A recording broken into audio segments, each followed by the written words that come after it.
Hi everyone. I wanted to talk about the Nadal and Dimitrov match today, and I want to talk about it because it's. I think first, I'm sorry, this is just an audio, but I cannot really do a video where I am right now. The idea I was thinking about the match, and the idea came to my head, came to my mind, and I didn't want to let it go. I knew I had to put this, even if it's on audio, and it's hopefully something that will help someone out there. For those of you that got to see the match, Nadal Dimitrov, you could tell that the first set was a pretty good fight for Dimitrov. He came back from 4-2 down or something like that, and you see that the guy Nadal, the guy when he's gonna play on clay. When Nadal plays on clay, that is the most dominant player on any surface in the history of the game. I don't think there is any player that has dominated one surface as much as Nadal does with clay. So anyone that is playing him on clay, they know they have to be in a state of mind. I know their mindset, the way they feel, their mentality, and what they're willing to put out there has got to be so much more than what they have done before, ever playing anyone. I think that Federer on grass is very difficult to beat. I think Federer on hardcourt is difficult to beat. I think Nadal on hardcourt is difficult to beat. But just thinking, out of all the tennis, the court surfaces, out there, clay, grass, and hard court, and the variations of hard court that you can find out there, like Australia, there is no doubt that the one surface that will always ask the most of you is clay. That's the one where you're gonna have to fight the most. That's the one where you're gonna have to keep the mentality. That's the one where you're gonna fail the most. And for the same reason, you just got to keep it up, having that grit to come back. There is a lot of players that have on the tour that have mental toughness. They have the grit. They have that capability to come back in a match. But there are different kinds of grit. There is a grit of, there are players they're mentally tough, that they're tough when the score is pretty much close, when the match is not really, it's not a 5-2, but they're more like a 3-0, 4-3, 4-0, and all like that. There are guys that are mentally tough when the match is a pretty tight match. There are players that are mentally tough when they're ahead in the match, when they're 4-3 up or 5-3, and they don't let go. They know how to close the match. There are players that are good coming back. There are players that are good, like finding their way back.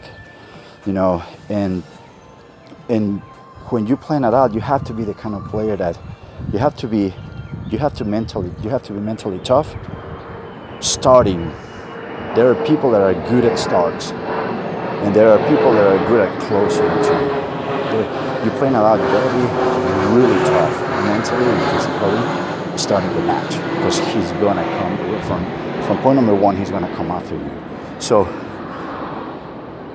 that's one thing that you think about Dimitrov. Okay, this guy, you got to be really tough at starting. You got to be really tough thinking, I am gonna find my play. I know that very probably gonna find myself behind in the score. And that's another kind of mental toughness too. You got to be the kind of guy that says, when things are going, I look uphill. That's when some people break down. That's when some people, they're mentally and physically, but I think mostly mentally, they collapse, because that's the kind of play that they're tough when the match is even, but when they find themselves having to come back, that's a different kind of grit. And they're not good at that.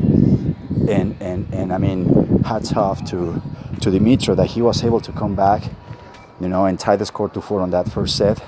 He ended up losing, and you can tell the guy tried on the second set, but if Nadal asks so much of you physically and mostly mentally, when the guy is one set up, you know he's gonna be even more difficult to get to him, because he's got more confidence and he's gonna start hitting the ball even better and more aggressive and step. I mean, it's just gonna be all over you, and that's a different. That's why it's a different kind of grit when you have players that, when the match is even, when the match is close, they're pretty good, but when they have to get up and get back in the fight, not everyone can do that.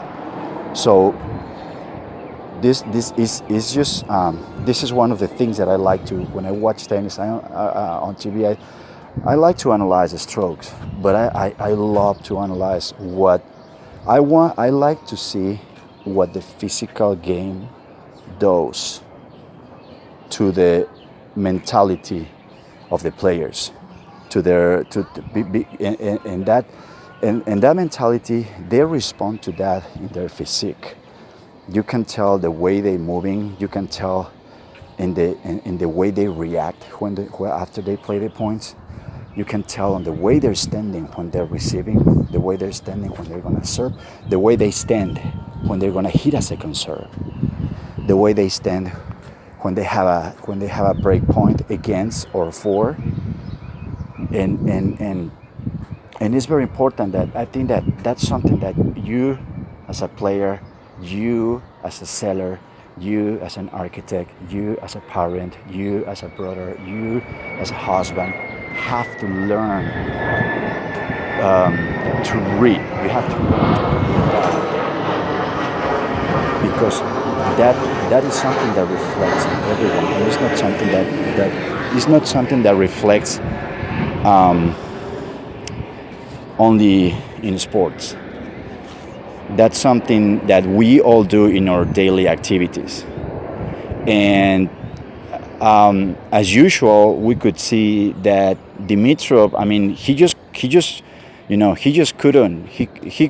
couldn't match that second set. He couldn't match a second set because first Nadal won the first, so he gets better, he gets more confident, he gets tougher.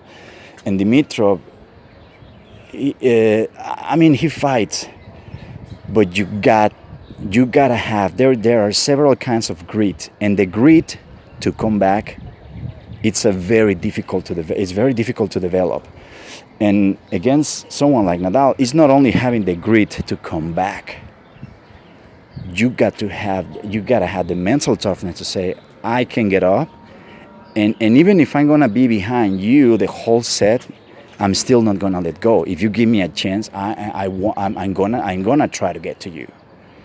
So just wanted to tell you guys about this, and I hope you like it, and I'll see you next time. Bye.